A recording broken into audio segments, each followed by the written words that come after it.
नमस्कार दोस्तों, मैं रामू कुमार यादव एजुकेशन क्लासेस रामू में आपका स्वागत करता हूं।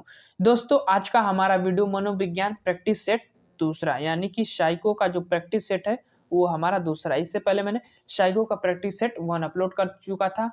ये दूसरा प्रैक्टिस सेट है साइको का। अगर आप टेट एग्जाम की तैयारी करते हैं तो उस टेट एग्जाम की जो 23 जनवरी को पेपर होगा उसके रिलेटेड ये प्रैक्टिस सेट बनाया जा रहा है। तो काफ़ी इंपॉर्टेंट क्वेश्चन है, आप इन क्वेश्चनों को जरूर लगाइएगा, कोई एग्जाम में बनने के चांस रहेंगे। तो चलिए दोस्त, सीधे चलते हैं अपने प्रैक्टिस सेट पर दूसरे पर।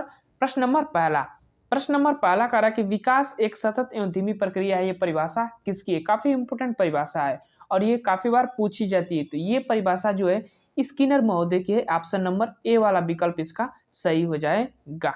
अगला प्रश्न है, विकास है, विकास क्या है? आजीवन चलने वाली प्रक्रिया है, निरंतर चलने वाली प्रक्रिया, वंशानुक्रम और वातावरण का गुणनफल है। तो विकास जो है ये सभी के अंतर्गत आता है। डी वाला विकल्प इसका भी सही हो जाएगा। चलते हैं अगले प्रश्न, प्रश्न नंबर 3। प्रश्न नंबर 3 कह रहा है कि विकास का एक पक्ष बाधित होता है तो अन्य सभी पक्ष को भी बाधित कर देता है। यह विचार विकास के डैश डैश सिद्धांत को दर्शाता है। तो ये सिद्धांत किस सिद्धांत को दर्शाता है? काफी इंपोर्टेंट प्रश्न है, ध्यान में रखिएगा। प्रश्न यहाँ ये बन सकता है। तो विकास एक पक्ष बाधित करता है तो अन्य सभी पक्ष को भी बाधित कर देता है। एक पक्ष को बाधित करेगा तो अन्य सभी पक्ष को बाधित कर देगा। तो इसको हम क्या कहते हैं? तो इसको हम कहते हैं अंतः संबंध या समन्वय का सिद्धांत। ऑप्शन नंबर ए वाला विकल्प सही हो जाएगा। काफी इंपोर्टेंट प्रश्न है, ध्यान में रखिएगा। अब चलते हैं प्रश्न नंबर 4। प्रश्न नंबर 4 कह रहा है कि मानव विकास आजीवन चलता रहता है, यद्यपि दो व्यक्ति बराबर नहीं होते, किंतु सभी बालकों में विकास का क्रम एक सा रहता है। सभी बालकों में विकास का क्रम एक सा रहता है। इसमें कई सिद्धांत की व्याख्या कर दिया गया है एक ही प्रश्न में। यह कथन किस विकास के सिद्धांत की ओर संकेत करता है आपको बताना है। तो किस सिद्धांत की तरफ संकेत करता है? तो यह समान प्रतिरूप के सिद्धांत की तरफ संकेत करता है। सी वाला विकल्प इसका सही हो जाएगा। अब चलते हैं आगे। आगे चलने के बाद डाउन संलक्षण, देखिए ये थोड़ा प्रश्न गलत बन गया है। कह रहा है प्रश्न कि डाउन सिंड्रोम कहता है इसको, संलक्षण नहीं है, सिंड्रोम है, ये याद रखिएगा, ये सिंड्रोम है। तो डाउन सिंड्रोम का कारण क्या है? तो जो डाउन सिंड्रोम होता है ना, काफी इंपोर्टेंट प्रश्न है, वो 21वें गुणसूत्र में जो कमी आती है उससे रिलेटेड होता है। तो ऑप्शन नंबर बी वाला विकल्प सही हो जाएगा इसका। थोड़ा टाइपिंग में इसमें गलत है। आगे चलते हैं, प्राकृतिक पोषक विवाद किससे संबंधित है? तो जो प्राकृतिक पोषक विवाद है वह वंशानुक्रम व वातावरण से संबंधित है। तो सी वाला विकल्प इसका सही हो जाएगा। सी वाला विकल्प छठवां का। अब चलते हैं आगे। आगे चलने के बाद प्रश्न नंबर 7 देखते हैं। प्रश्न नंबर 7 कह रहा है कि विकास सुसंबद्ध एवं क्रमिक परिवर्तनों की श्रृंखला है। तो ये परिभाषा किसकी है? काफी इंपोर्टेंट परिभाषा, और ये परिभाषा पूछी जाती है, और ये परिभाषा जो है हरलाख की है। ऑप्शन नंबर सी वाला विकल्प इसका सही हो जाएगा। प्रश्न नंबर 8 क्या कह रहा है इसको देखते हैं। देखिए प्रश्न नंबर 8 कह रहा है, ये नहीं होना चाहिए प्रश्न नंबर 8 में, विकास कोश की वृद्धि कहलाता है। विकास कोश की वृद्धि, देखिए कोशिका की बात हो रही है, तो कोश की वृद्धि क्या कहलाता है? तो कोश की वृद्धि हो जाए यानी कि आपके कोशिकाओं में वृद्धि हो जाए। वो किससे रिलेटेड है? तो अभिवृद्धि से रिलेटेड है। तो ए वाला विकल्प 8वां का सही हो जाएगा। अब चलते हैं आगे। आगे चलने के बाद अगला प्रश्न कह रहा है, ये भी यहाँ नहीं होना चाहिए, गलत से छप गया है।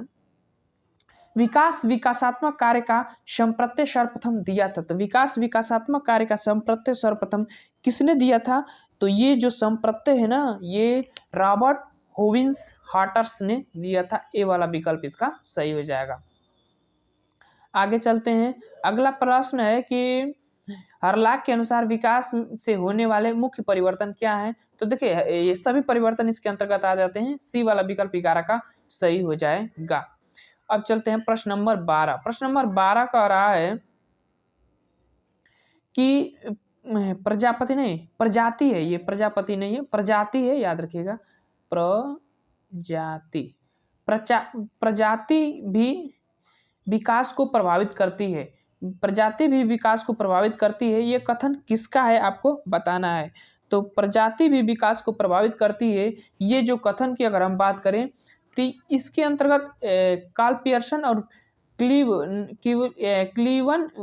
क्लीवनर दोनों आ जाते हैं, तो सी वाला विकल्प इसका सही हो जाता है 12 का। प्रश्न नंबर 13 कह रहा है कि विकास अधिगम से संबंध होना चाहिए। विकास अधिगम में कैसा संबंध होना चाहिए? तो ये धनात्मक संबंध होना चाहिए, ए वाला विकल्प सही हो जाएगा। अगला प्रश्न, विकास अधिगम सिद्धांत किससे संबंधित है? तो विकास अधिगम सिद्धांत जो है किससे संबंधित है? तो यह रिचर्डसन रियर्स से संबंधित है, रिचर्डसन रियर्सन से संबंधित है। तो बी वाला विकल्प इसका सही हो जाएगा 14 का। आगे चलते हैं प्रश्न नंबर 15। प्रश्न नंबर 15 कह रहा है कि निम्न में से वह कारक जो विकास को न्यूनतम प्रभावित करते हैं, सबसे कम प्रभावित करते हैं, तो वो क्या होता है? वो संस्कृति होता है, डी वाला विकल्प सही हो जाएगा।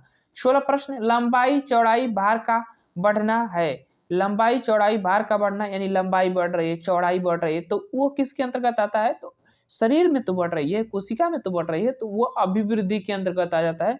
बी वाला विकल्प इसका सही हो जाएगा। आगे चलते हैं प्रश्न नंबर 17। प्रश्न नंबर 17 कह रहा है कि निम्न में से कौन वुडवर्थ की परिभाषा से संबंधित है? तो वुडवर्थ की परिभाषा से संबंधित की बात करें तो विकास जो है वंशानुक्रम एवं वातावरण का गुणनफल होता है, सी वाला विकल्प इसका सही हो जाएगा। काफी इंपॉर्टेंट है, ध्यान में रखिएगा। आगे प्रश्न पर चलते हैं। प्रश्न नंबर 18 कह रहा है कि विकास की दिशा होती है, तो विकास की दिशा कैसी होती है? तो विकास की दिशा की अगर हम बात करें तो ये क्षैतिज और ऊर्ध्वाधर दोनों होती है, तो सी वाला विकल्प इसका सही हो जाएगा, याद रखिएगा 18 का। अब चलते हैं प्रश्न नंबर 19। प्रश्न नंबर 19 कह रहा है कि विकास सिर से पैर की ओर चलता है, यह विचार विकास के किस सिद्धांत से संबंधित है? यहाँ विकास नहीं होना चाहिए, विकास होना चाहिए, ठीक। विकास के किस सिद्धांत की ओर संबंधित करता है? देखिए ये ऑप्शन इसमें इधर का ऑप्शन यहाँ दे दिया गया है 20 वाले प्रश्न में, 20 वाला ऑप्शन 19 वाले प्रश्न में दे दिया है। तो देखिए इस प्रश्न का उत्तर ए वाला विकल्प हो जाएगा, ये इससे रिलेटेड है, ध्यान में रखिएगा। और ये प्रश्न इससे रिलेटेड है, ये ध्यान में रखिएगा। तो सीखने की प्रक्रिया को प्रभावित करने वाले कारक हैं, कारक नहीं है, याद रखिए ये नहीं होना चाहिए, यहाँ छूट गया है। सीखने की प्रक्रिया को प्रभावित करने कारक न हो तो लिंग भेद जो है प्रभावित नहीं करता है। बी वाला विकल्प इस प्रश्न के रिलेटेड ये है, याद रखिएगा। और इसके रिलेटेड ये वाला है, ये वाला है, ध्यान में रखिएगा। सिफेलोकाउड का सिद्धांत उसको कहते हैं, विकास का सिर से पैर की तरफ होता है। तो आगे चलते हैं प्रश्न नंबर 21। प्रश्न नंबर 21 कह रहा है कि विकास का उद्देश्य होता है। विकास का उद्देश्य क्या होता है?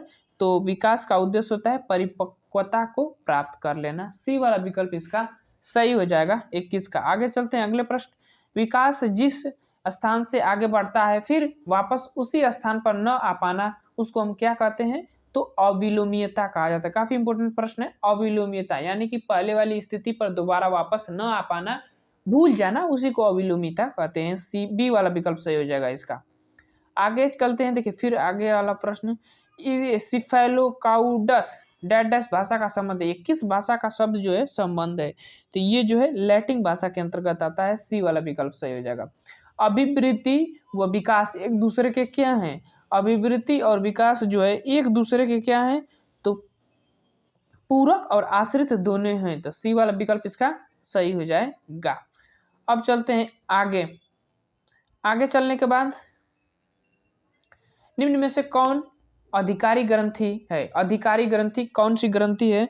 तो जो पीयूष ग्रंथि है उसको अधिकारी ग्रंथि के भी नाम से जाना जाता है, ठीक। अगले प्रश्न पर चलते हैं, प्रश्न नंबर 26। विकास का वही संबंध परिपक्वता से है जो उद्दीपक का संबंध किससे है? प्रक्रिया से है, जो बी वाला विकल्प इसका सही हो जाएगा। अगला प्रश्न, शारीरिक वृद्धि और विकास को कहते हैं, शारीरिक वृद्धि और विकास को हम क्या कहते हैं? तो जो शरीर में होते हैं परिवर्तन उसको हम कहते हैं अभिवृद्धि। तो 27 का जो विकल्प सही होगा वो होगा बी वाला विकल्प, 27 का सही हो जाएगा, बी वाला विकल्प। 28 प्रश्न कह रहा है कि विकास को प्रभावित करने वाले कारक, तो ये सभी आ जाते हैं, सभी विकास को प्रभावित करता है। अगला प्रश्न है, विकास के परिणाम स्वरूप नवीन विशेषताओं और नवीन योग्यताओं प्रकट होती है, यह कथन किसका है? तो नवीन योग्यताएं और नवीन जो विशेषताएं प्रकट होती है, ये परिभाषा हरलाक का है, सी वाला विकल्प सही हो जाएगा 29 का।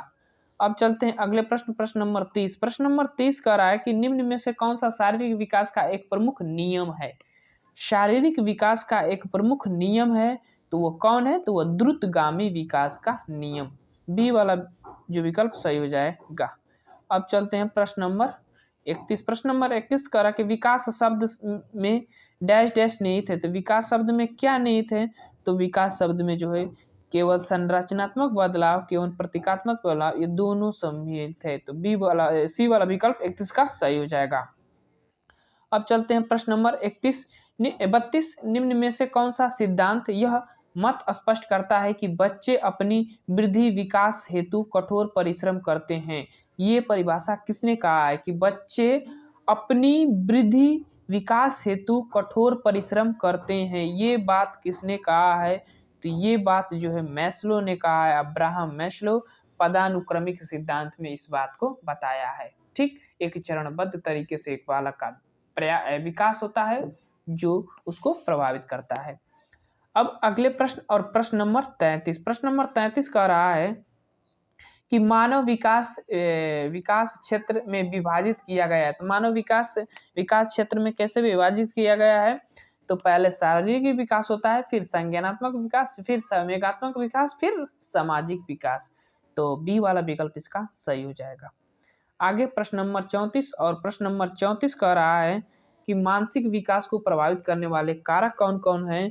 तो मानसिक विकास को प्रभावित करने वाले कारक वंशानुक्रम, पारिवारिक व वातावरण, पारिवारिक और सामाजिक स्थिति, ये सभी प्रभावित करते हैं। तो डी वाला विकल्प 34 का सही हो जाएगा। तो ये थे काफी इंपोर्टेंट 34 क्वेश्चन, आपके लिए काफी इंपोर्टेंट थे। इससे पहले जो प्रैक्टिस सेट करा था उसमें भी कम से कम 40 से ऊपर ही क्वेश्चन थे और इसमें भी 40 के आसपास क्वेश्चन मैंने आपको करा दिया। तो चलिए दोस्त, हम वीडियो को समाप्त करते हैं। वीडियो पसंद आए तो चैनल को लाइक कीजिएगा, शेयर कीजिएगा, सब्सक्राइब कीजिएगा। Thank you for watching this video.